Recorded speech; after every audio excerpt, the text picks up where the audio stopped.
Right, hello. So I thought I'd do a stream today talking a bit about what we were talking about on the last stream, but the fuel crisis thing, because it's turned into a crisis now because of panic buying. So this is obviously in the UK, although I've heard in some European countries they're also having the exact same problem due to lack of HGV drivers. But basically, for those of you that didn't know, the UK was kind of warning like last week that there might be a fuel crisis, or like not even a fuel crisis, put like that, but there might be problems with fuel supplies in gasoline, diesel, petrol, those sort of things, because lack of heavy goods vehicle drivers, lorry drivers, truck drivers, that sort of thing. And because they said that, like a warning type thing, and then told people not to panic, every idiot went out and started panic buying. Obviously some people have legitimate need for fuel, but a lot of people just went to fill up jerry cans full of petrol because, oh no, there's not going to be any fuel. And now it's created a fuel crisis because there's more demand on the system than the supply in any of the stations. So hello everybody. So it's that typical thing of, we were saying last week, well, hopefully it doesn't blow into anything, and then it did because they told people not to panic. And what happens when the government tells people not to panic? They panic.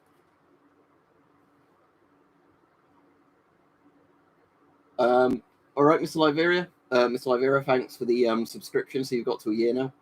So in the UK, if you didn't know, there's basically, like I said, been a fuel crisis, but it's a government sort of and media crisis that the media basically overhyped it, and then people with nothing better to do turned it into a real crisis. Yeah, that's the problem, Marcus, is where I am now, where I was saying the last time I did a stream on this, that all the petrol stations were fine. One of them's run out of fuel now, and the other one's blocking the road because everybody's queuing to get into it, blocking the fucking road because of all the idiots like, I need to buy the petrol in case there's none left in like a week. And now they've created a crisis by doing that. Yeah, exactly, Chris. It's not actually related to Brexit, though, Marcus. Well, a bit of it probably is, but most of the problem is that HGV drivers have had shit wages for ages. And the drivers that drive fuel tankers should receive much better pay because it's a volatile, dangerous material that requires more qualifications and it's more dangerous, all that. But most companies barely want to pay them anymore. So it's that race to the bottom economics, where the companies want to screw the drivers over as much as possible, and lots of them have just gone to find other jobs. And now they're basically saying, oh, but why doesn't anyone want to do this shit job where we give shit wages for it? And that's more of the problem. It's not so much Brexit. But yeah, there's definitely problems with Brexit, Marcus, and that sort of thing. But a lot of it, I think, is just more like, race to the bottom economics of, companies not wanting to pay good wages to anybody.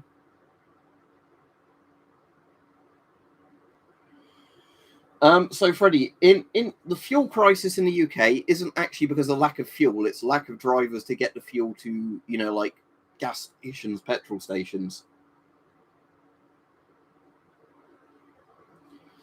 But yeah, like I said, most of the problem, it's multifaceted. There is a bit to do with Brexit, but apparently Germany has the same problem at the moment, just not to the same extent. And again, it's because, drivers aren't being paid enough to deliver it. So drivers are saying, well, I don't want to do this job if it's long hours, and if I crash, I'm going to have all these legal repercussions. I'd rather just do another job that pays the same wages.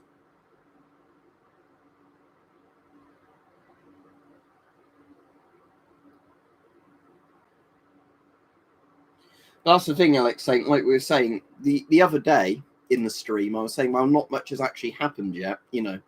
Both stations within a mile of my house have fuel, no issue. Now one of them's totally run out and the other one has people blocking the road trying to get into it.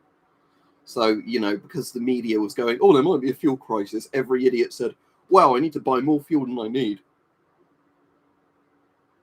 There isn't oil in Afghanistan anyway. That's Iraq that has the oil. Afghanistan's opium. But yeah, it's not, like saying, the problem isn't fuel in the country. The fuel's in depots or, like refineries, whatever. The issue is they're not treating lorry drivers with respect, so none of them want to do the job anymore. So, it's yeah, see, Marcus, that'd be far more worrying for me, a vodka shortage. Because with my car, I topped my car up, I think, a week and a half ago, and I've still got nearly a full tank, not quite a full tank, but I've still got about 250 to 300 miles worth in my tank, depending on how economical I'm driving. So, I don't need to worry about getting fuel for a while. And the thing is, I wouldn't worry anyway, and especially where people complaining, oh, some of the petrol stations are now only limiting you to like 20 litres of fuel per car. It's like, well, in actual fact, that's not a problem, is it? If you just turn up, put 20 litres in your car, that's enough for a week for most people. All right, Fluzzy?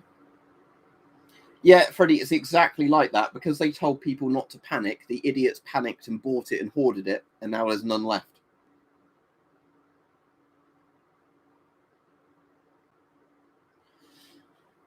Because I think originally it was only BP that said they were having issues getting the fuel to some of their stations, and that's now turned into every single petrol station is running out of fuel because, people are like, oh my God, there's no fuel.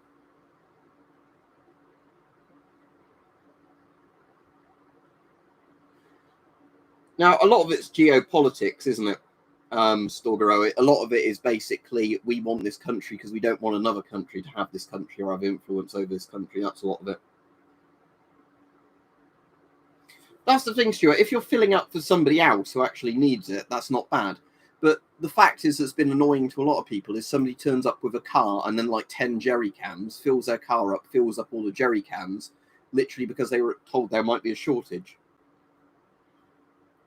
The problem is, though, there's not the grid infrastructure for electric cars in the UK yet. Like I said, in the future, electric cars will be good. The problem is, at the moment, there's definitely not enough charging points for them.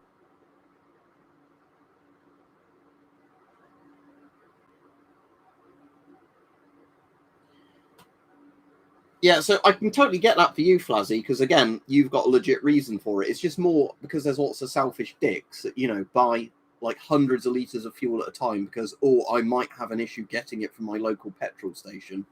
Now it's turned into an actual crisis because, like they were saying on the news, there's not enough fuel, like the responsible news sites, there's not enough fuel in the UK in stations at any point for everybody to fill up at once. It's like the same thing with ATMs. If everybody decided to withdraw their bank accounts into cash, you couldn't do it from ATMs.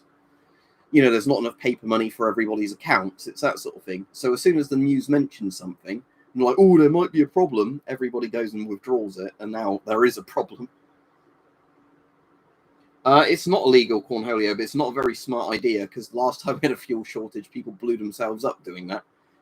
Stored loads and loads of fuel in their house. Some of it set on fire by accident, and your house and your family burnt down. Yeah, there was apparently a fight at my local petrol station yesterday, people were saying.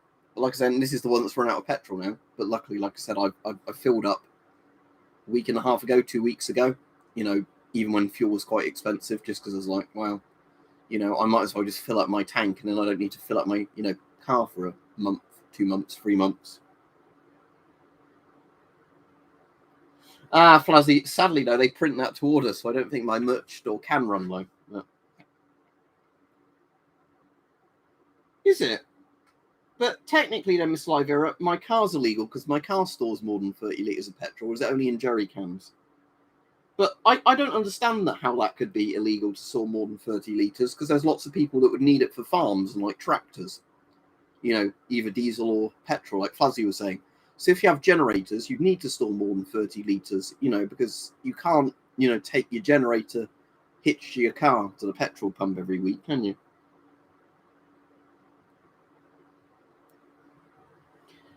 Yeah. As of Friday, Vivalry Man, in the morning, there wasn't a difference near me.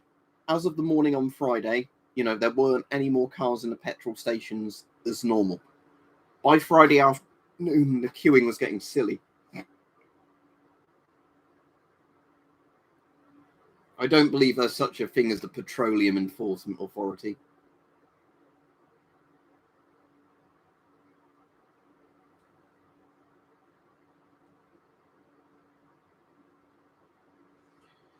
They could do drunk Russian, but apparently a load of them, because, they wanted to make money in the short term, were getting in on the thing of selling customers jerry cans and encouraging them to fill up all the jerry cans, so they could just make a load of money and close early.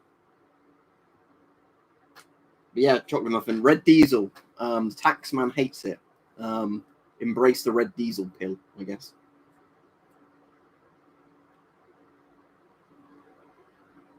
Well, like I said, Freddie, I don't leave this stuff to last minute, so my car's full of fuel anyway, because basically what I do is at most I normally go down to half a tank of petrol, and then I just look for the petrol station while I'm driving around anywhere that has the best price fuel, and then I fill up. That's generally my policy, and that means I'm never low on fuel, because I'm not one of those people that decides to leave my tank till it's nearly empty, you know, running on fumes, and then all of a sudden, oh, I need to fill up like 5 litres like some people do. I just completely fill my petrol tank up, you know, and then by the time it gets to maybe 100 miles left in the tank, that's when I say, all right, I'll totally fill my tank up again. But yeah, if I was somebody that leaves all my fuel buying to the last minute, then I would be in trouble. Although I have heard from some of the people, if you want to buy fuel at the moment, the best thing is to buy it in the middle of the night. You know, like when a tanker comes into a fuel station, they fill up their tanks, and then, you know, you buy it before all the people wake up and then start hogging the roads. Oh, normally in the UK, most years we don't have any shortages whatsoever. We've just had lots of problems now because of Brexit, and I'm saying Brexit in a serious way, not, you know, everything's the fault of Brexit, that kind of thing. Just because of Brexit's happened and it's changed the way a lot of our infrastructure works, so we're not really part of the EU anymore. Because of Brexit, and then a lot of the coronavirus stuff really shaking up how jobs are done at the moment. That's what's really changed things.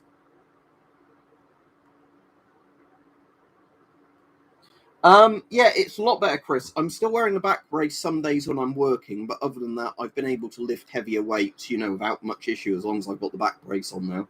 So it's getting much closer to being better. I think a week or two more of having the back brace on when I'm working, and then it'll be back to normal as long as I don't do anything silly.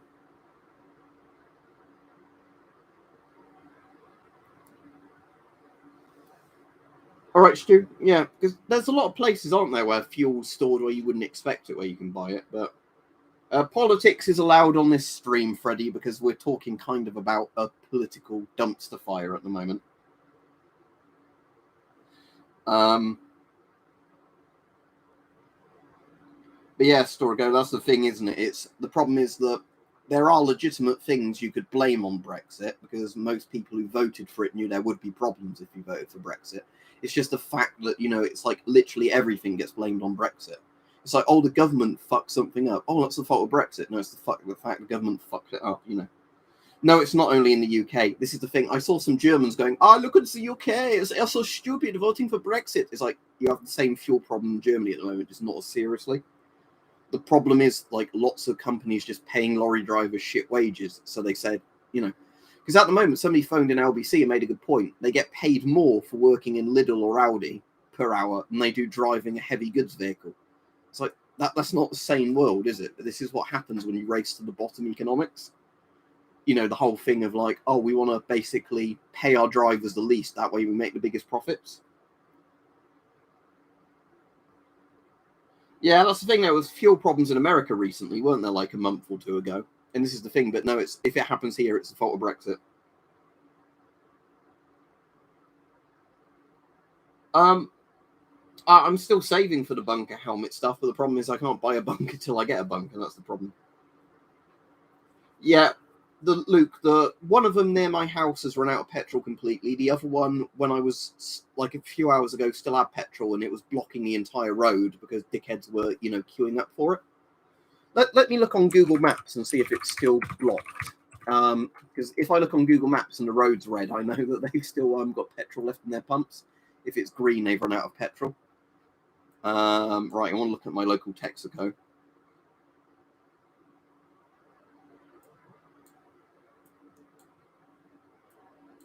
Apparently it's a Shell now, not a Texaco, but never mind. Right, let me work out where the traffic thing now is on Google Maps, because I think they've changed the layout again.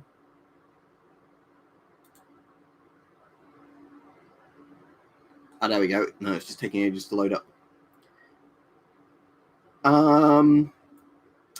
No, the road is completely red leading up to the Shell garage. So, you know, this is in the middle of a dual carriageway as well. Nobody really turns off there.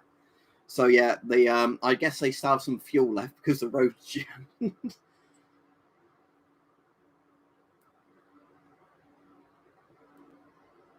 Yeah, gasoline, Joshua. That's the thing. I'm wondering how long it will be till you see people siphoning off petrol from like random cars. Need the gasoline. Right, so Stu, you're good not to watch the news because the news has actually caused a lot of this. So what's actually caused the news? It wasn't drivers on strike. It's just really bad wages for lorry drivers. So lots of lorry drivers are either delivering for supermarkets, doing general like goods because the wages are better, or they've just gone and got different jobs. Because part of the problem is in the UK, you need a more difficult license to deliver, like liquid fuels because you're essentially a driving bomb on the motorway than driving just a regular HGV. But because a lot, so despite the fact you've put money and training into the, thing to get the harder license and it's a more dangerous job, lots of companies only want to pay you like 50p more an hour to deliver fuel. So lots of drivers said that, fuck that, I don't want to do it. So what's ended up happening is the drivers have basically got different jobs. And then there was a lack of fuel, but not a serious lack of fuel. But then the media jumped on it saying there was a fuel crisis. And then all of the idiots panic buying have caused the fuel crisis. So, while it was going to be like, every 1 in 10 petrol stations might be open less hours than normal because of a lack of, petrol or diesel, it then turned into people queuing outside every petrol station, causing a fuel crisis.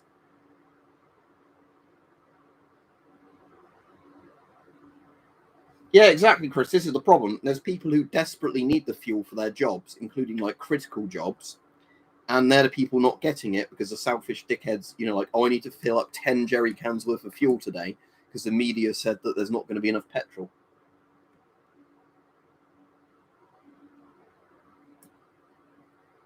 Exactly. That's the thing, because a lot of the drivers are saying they're getting paid like £60,000 a year now to work for the supermarkets just delivering food deliveries rather than, being paid a lot less to deliver,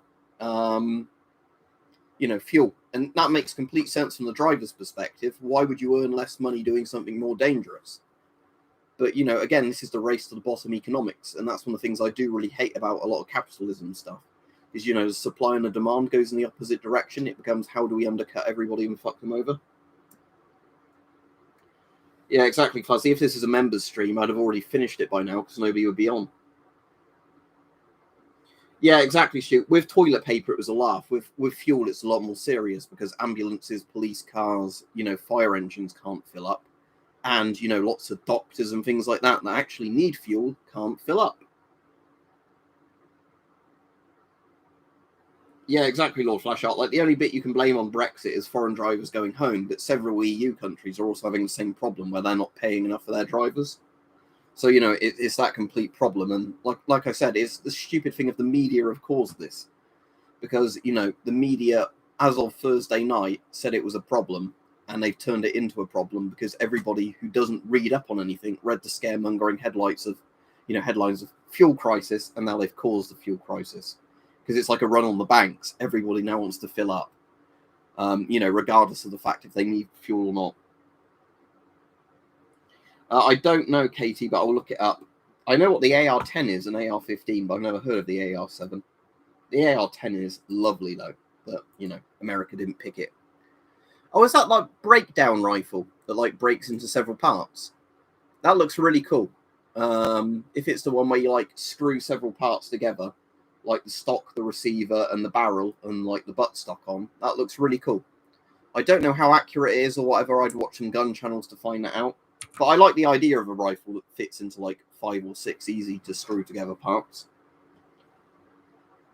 I've got a really cool battle rifle behind me, but sadly, because this is a YouTube stream, I'm not allowed to pick it up. Can you see that there? No, it's not quite in frame, is it? There we go. Pretty damn rare gun, but it's a cool gun. But, it's just more the thing of, there's a Sturmgewehr 57 for sale. I want the Sturmgewehr. Wow, a Land Rover Defender isn't going to be very good on fuel, is it, Dan? And I don't need one. Because if I bought one, as much as I like the look of Defenders, a fuel crisis isn't helped by having a very badly economic, car. Best uniforms of World War II. The Germans definitely had the coolest uniforms of World War II, despite the fact they are evil cunts. In terms of practical uniforms, I like the British brushstroke stuff from near the end of the war.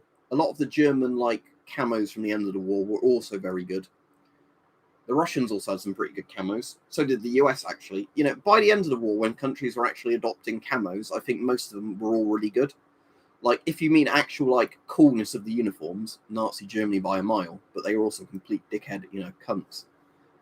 You know, I absolutely despise Nazism for its actual ideals, but they did make nice uniforms, you know, Hugo Boss, but, you know.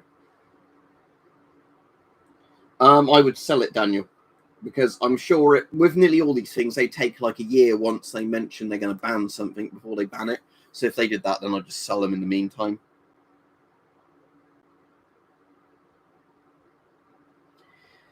But again, I don't need a new vehicle for hopefully like 7 years' time, because I'm hoping my Dacia is going to run for another 7-8 years at a minimum. And then, you know, only when my Dacia gets too expensive to have repairs done on it will I think of buying an electric car. And hopefully at that point the infrastructure is better. But my Dacia is pretty fuel, you know, economical. A full tank on the Dacia gets you like 350 to 500 miles, depending on if you're motorway driving or not.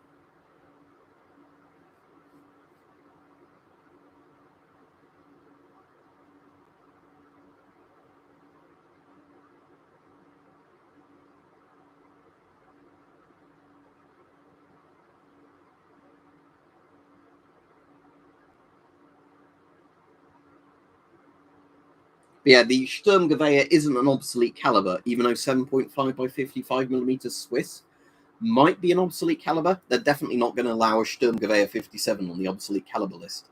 You know, oh, I have a light machine gun / battle rifle / DMR. It's an obsolete caliber, gov. You know, it's only obsolete caliber when it's in the bolt action form, not on the, you know, oh, I've got an automatic rifle. All uniforms start to fade after a while, Dan. It's just due to dyes and being washed in sunlight, you know, like UV exposure and everything else.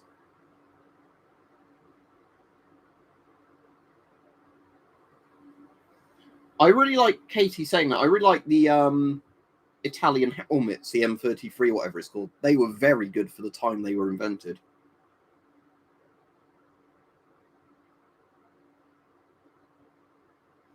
Yeah, and also Lord Flashheart. Lots of companies are doing the dumb thing where they're not even hiring part-time HGV drivers. It's like, oh, you have to work 6 days a week for us or work nothing, rather than let's hire lots of people to do part-time work and at least start sorting this problem out.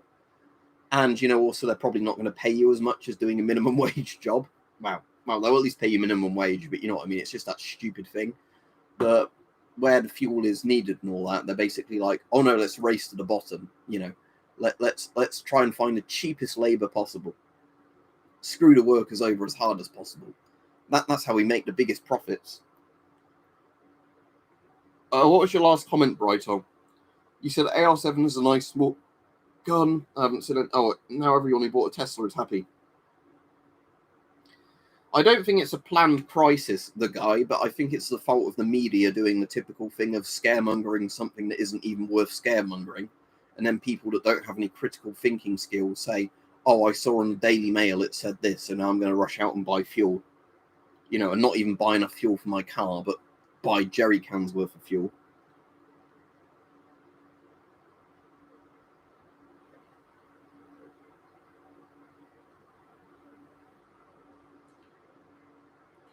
The only way I can see them doing that, Charles, is finding out why you need the fuel. And that's very authoritarian, and I don't like it. But that way farmers can at least buy fuel to keep their stuff working if, you know, they need more fuel than a regular person.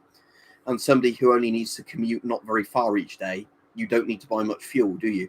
But the problem is the people who do like 10 miles in their car per month are the ones that are deciding they now need to buy jerry cans worth of fuel because, oh no, I need the fuel.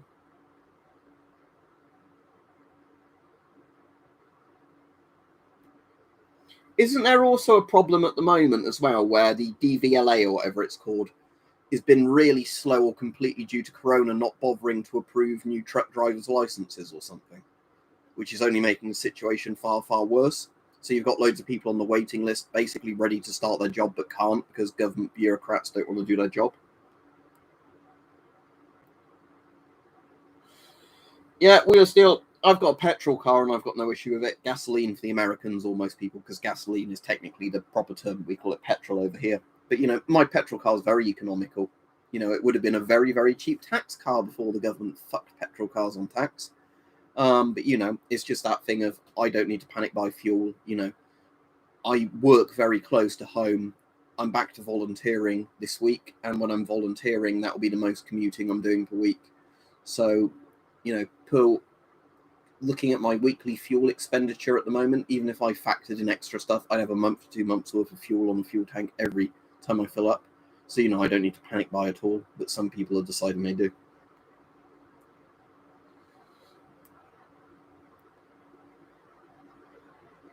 Yeah, COVID's caused a lot of the problems because, again, that's basically halted lots of the systems. If you've got a problem brewing and then you halt lots of the relief things or slow the relief measures down, that's always going to cause problems. Yeah, Fuzzy, and that's the problem because a HGV is completely different than the car, isn't it? Because you're going to need a lot more concentration in a cab on a lorry with what you're hauling behind you, braking distances and everything else, and the amount of damage you could do compared to driving a hatchback, for example.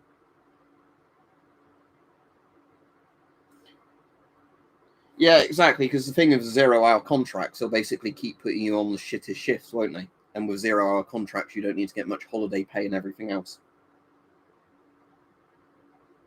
Biofuel is probably a good thing if you've got a car that accepts it properly. Oh, yeah, I definitely like Nikola Tesla more than Elon Tesla. But, I'm sure from my interest in vacuum tubes and radiation and all that, you'd know that. Beautiful PD500 deadly X-ray TV device.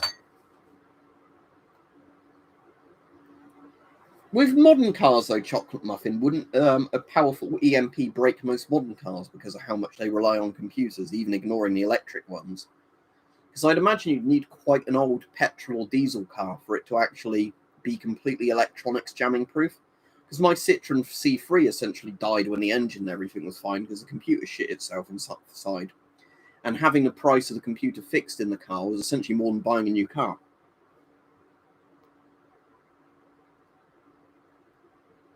The Ayatollah of Rock and Roller. Yeah, Mad Max is a great film. Maybe I should watch Mad Max 2 on Blu-ray again soon, seeing as that seems very, very relevant.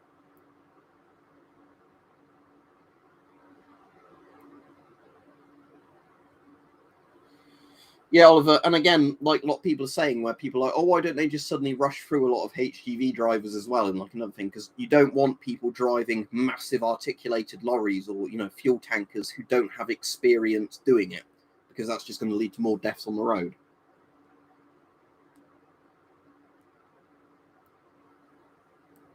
Exactly, Wheeler Spit Deal. That's like I was saying. That we didn't have an issue anywhere near me until the media broke that story, and then it took about 12 hours till all the people were running on dry to fuel stations.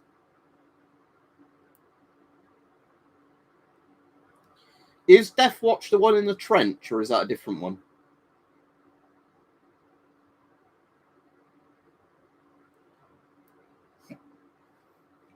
Tell you what, we could do some tests if other people paid for it on EMP proofing stuff. I'll plug this in. I'll put the wires on 60 kilovolts next to the bit of electronics, and we'll see if it cooks it. That would be a good way of testing if something's EMP proof. Because that, when it's running, will make a lot of my electronics fuck up in the nearby area because of how much, like breakdown of the air you're causing. Even before you start producing X-rays through a vacuum tube or whatever else. But, high voltage electronics do cause some interesting things to happen to other nearby electronics. From what they were saying, electric trucks aren't as likely to happen as hydrogen trucks, are they? Because hydrogen is much better for like hauling long distance, from what I understand. Oh, so now you're going to have people run to those fuel stations, aren't you?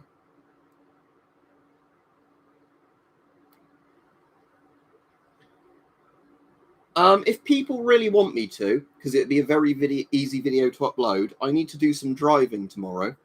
So as I've got my dash cam running, do you want me to film driving past the petrol stations to laugh at all the idiots queuing up? And again, not all the people will be idiots. Some people will be people that legit need fuel, but a lot of them won't be.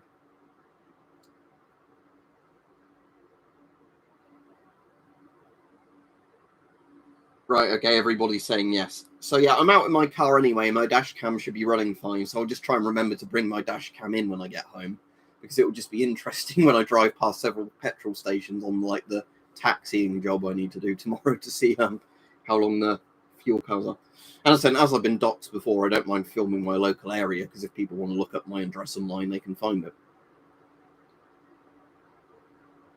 Flazzy, are they talking about the thing?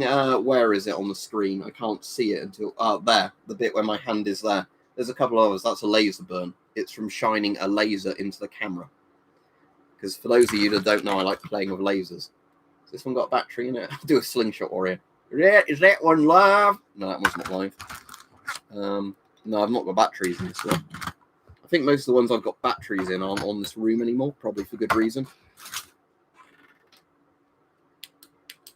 Oh, have I got an empty battery in this one?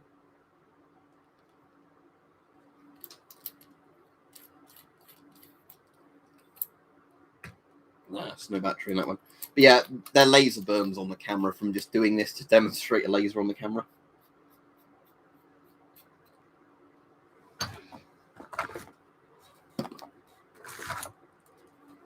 Yeah, I'm just going to check all the lasers I've got sitting on this table, because I don't think I've got an 18650s handy, like to hand. But if I did, I'd should demonstrate what I did. You know, I know I'd risk putting another burn on the camera, but it would be fair. Oh, there's another laser. Oh no, that's just the tip of a laser. No, I probably don't have any spare batteries just laying about on the table.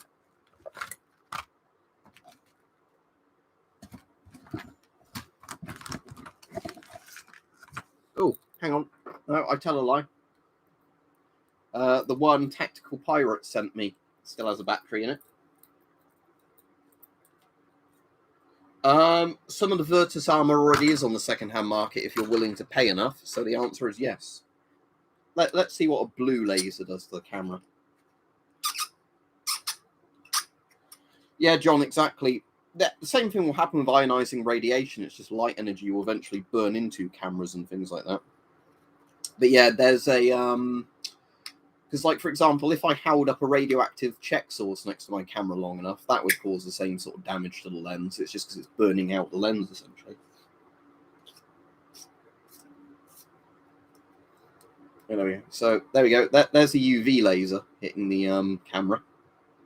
That's definitely one of the ones that will burn it if I do it long enough. Well, I think it was my 2-watt laser that caused the burn.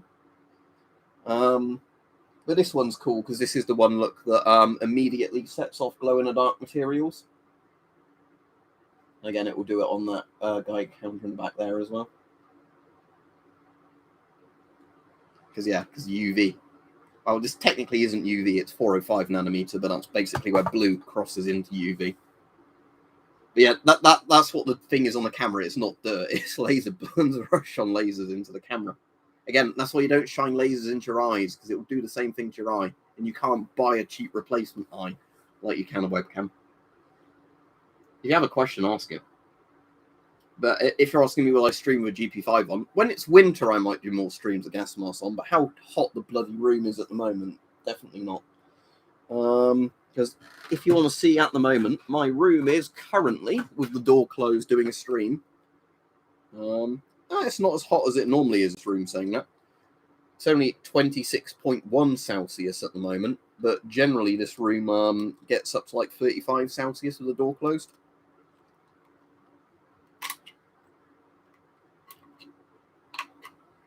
Just going to replace the battery in there in case it had like frozen at a lower temperature.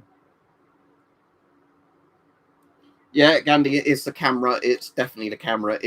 That's the reason like Styro Pyro has ruined like several really expensive cameras doing laser videos, because when he has the stupidly powerful lasers, sometimes even shining them for like a second on a white wall causes enough reflection to burn out the camera's sensors.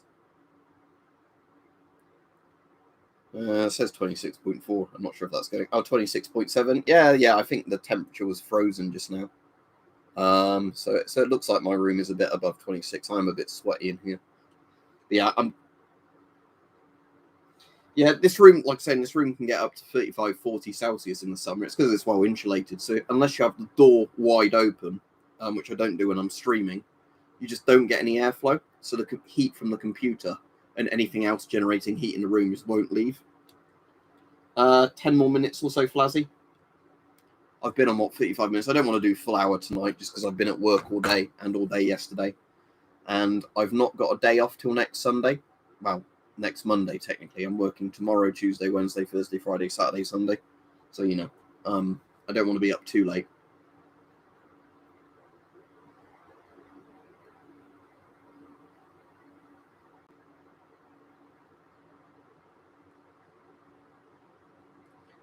Cool. If you mean like a bench power supply, average nerd, I've got a bench power supply. But again, it's not very practical for powering something like a laser, if that's what you're on about. Because with my desktop power supply, you have to crop clip everything up. So it's only good if it's got a big battery compartment. And again, I do use mine for, actual proper videos on old vintage electronics like Geiger counters and things like that need it. But it's not very practical, Putting a AA in or, a AAA or a D cell is much more practical than getting the bench supply out and, calibrated properly.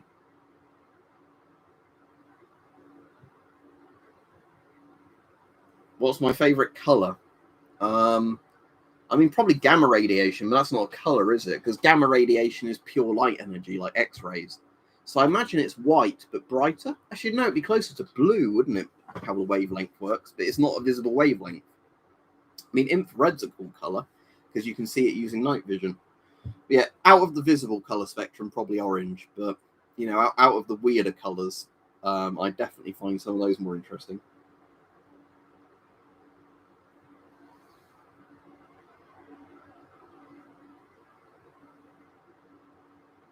But yeah, if you look at the color spectrum, ionizing is ultraviolet and beyond. So yeah, it would basically be ultraviolet, but you can't see colors beyond that because they're not on the visible spectrum.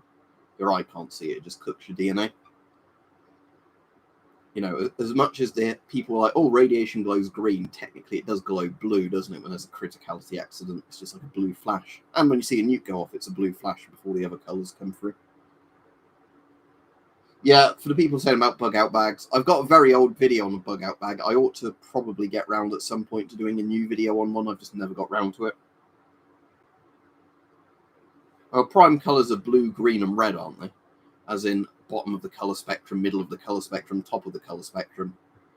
450 nanometers. Is it 550 nanometers and 650 nanometers to be nerdy? Because that's laser wavelengths anyway.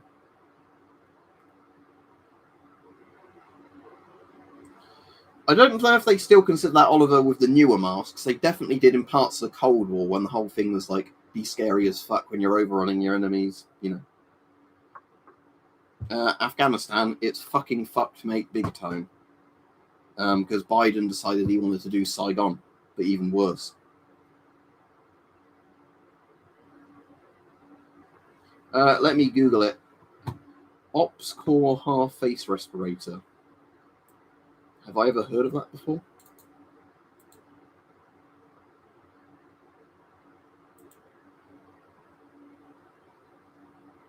$300 for a half face respirator. That seems pretty damn excessive. So what is it? From all I can tell, that is literally just a half face mask that's been tacticaled. I've already got some really good half face masks. I wouldn't pay $300 for a half face mask. That sounds good, Muddy Fox. Wow, my favorite Cold War rifle, although I like the FAO, is probably this one behind me now, which I can't pick up because it's a stream. There we go. Can you see it? You can see my leg there. There it is. It's not going to be very obvious, is it, because of the lighting? Yeah, you can see there's a lot of dead pixels in that webcam, actually, now. My other favorite Cold War rifle is down there next to the power supply. You see the top of the barrel there. But yeah, I like battle rifles a lot, full power 7.62 NATO style rifles. Obviously I like AKs and everything as well, and I like M60s. I like all of them, really. If somebody said to me you could have any live Cold War rifle, I'd be happy. After Mac Kalashnikovs, you mean AKs? I like AKs. I mean, AK-74 is better than the old AK, but, you know, I would very happily have either. Technically, I'm not going to pick it up to do it now, Arnold, because that would get me a strike. But on a previous stream, I did have it deployed on its bipod in the background, because I can just literally do that with it. Because it's got a bipod, you can just deploy it in the background.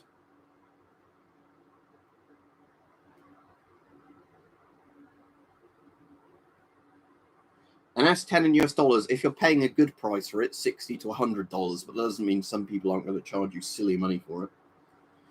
And my favorite firearm of all time, I'm tempted to say the modern versions of the SIG 550s, just because, you know, there's something very nice about Swiss rifles.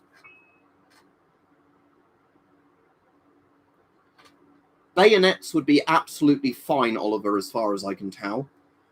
You're only really going to have a problem with deactivated guns because they might not be deactivated to the same standards, which is why you sometimes over here have to pay more for ones that you can buy in EU countries, just because they don't always meet the same deactivation standards.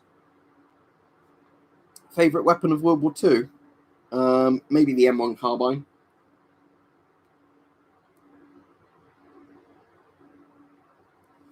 But there's loads of really nice World War II guns, but I really like the Bren gun as well, but it's a bit heavy.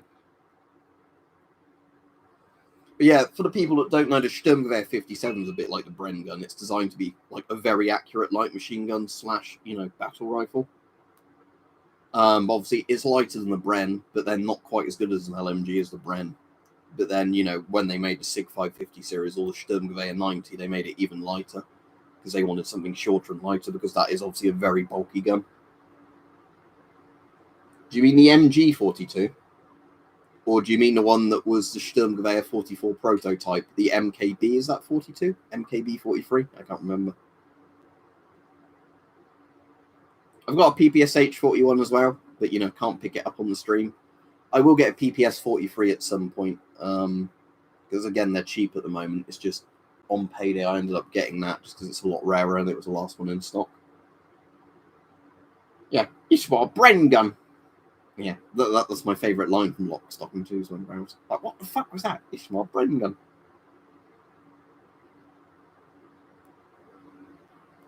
Yeah, I've got PPS H41. I like it a lot, but the PPS 43 was technically better at being a cheap, you know, like mass-produced submachine gun. Because the funny thing about the PPS H41 is the most expensive or slowest part to produce in it was its resin recoil, like retarder buffer thing. So that's the weird thing is I can't show it you on the stream, but if you open up a PPS H41, there's like a little synthetic pad at the back of the recoil spring. That was the most expensive bit of the gun to produce, or at least the slowest bit to produce. And it's what held up PPS H41, you know, like mass production, because that like synthetic material was more expensive than any of like the metal parts of the gun. Probably the Challenger too, but I like T-72s a lot as well.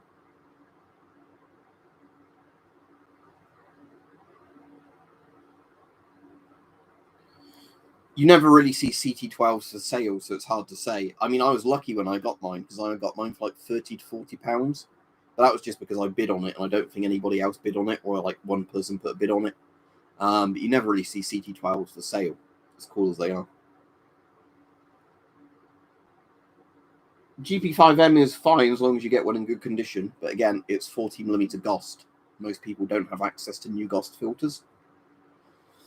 Anyway, I'll finish the stream now. It's been quite a good chat tonight. So if you're in the UK, don't be an idiot and panic buy fuel. When I'm out tomorrow, if I get some good footage driving past the fuel stations, I'll clip it together for a quick video going like, look at these idiots queuing up for fuel. You know, like I said, some of the people won't be idiots. Some people will genuinely need the fuel, but sadly, like 9 out of the 10 people at the petrol stations at the moment don't need it. And they're just there because, oh, the news told me there might be a problem, so I'm going to exacerbate the problem.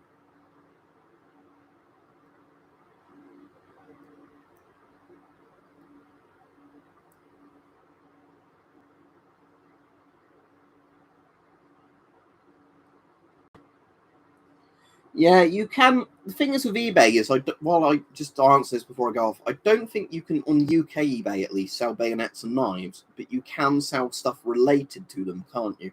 It's a bit weird, all the stuff like that. No, and this will be the last thing I answer, Kenny. I don't have any stripper clips for the Schmidt Ruben, but I do have some inert 7.5 by 55 millimeter ammunition. Although I know the older Rubens use a slightly smaller cartridge than that. But, you know, I've got ones that I can load into either the mags for the Sturmgewehr 57 or my Ruben, and it will cycle them fine. But, you know, if it was a live round, you wouldn't want to shoot the full 7.5 by 55 millimeter round from the older Rubens because it's likely to damage the parts because they weren't built for a cartridge at that high pressure. Right, anyway, see you all. Have a good evening. And I don't know when I'll be streaming in the week. I will try and do streams, but because I'm working every day, it will just be when I get a chance.